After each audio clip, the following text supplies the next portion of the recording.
Let's talk about overthinking. What is it really?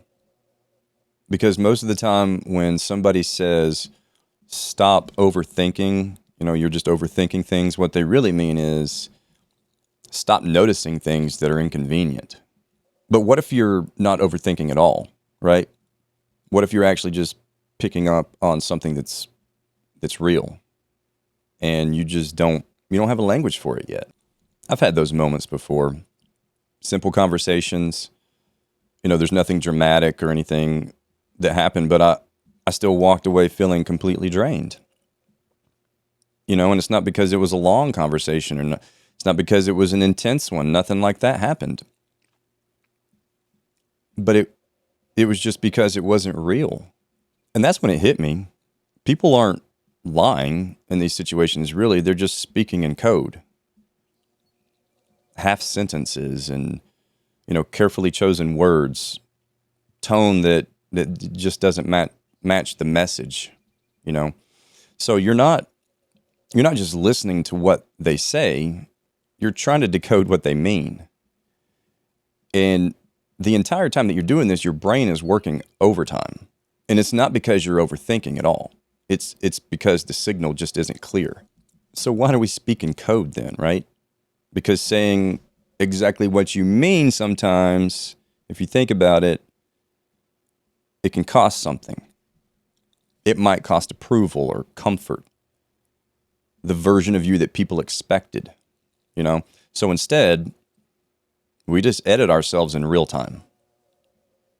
We speak softened truths and we avoid clarity and we leave just enough unsaid to feel safe. And the really wild, crazy part about this is most people don't even realize that they're doing it.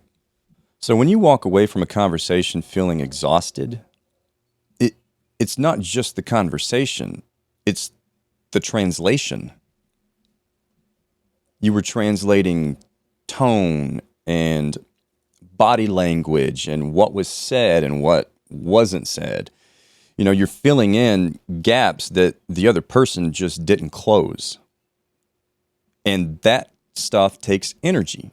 It takes energy to do that because you're trying to make sense of something that doesn't make sense. That was never said clearly to begin with. And this is really where it gets uncomfortable because most people aren't trying to be real. They're just trying to be liked. So the goal of the conversation changes completely in that situation. It's not clarity that's the goal. It's control. It's control. Control how they're perceived. Control how it lands. Control the outcome, right?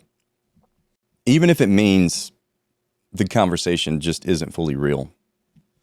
So, no, you're not overthinking. You're noticing, right? That you're noticing that most communication, it just isn't direct. And once you see that, you cannot unsee it.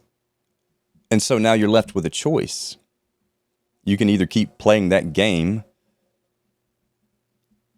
try to control everything, or you can just start speaking clearly, even when it gets uncomfortable. Because the truth is, clear communication doesn't confuse people. It reveals them.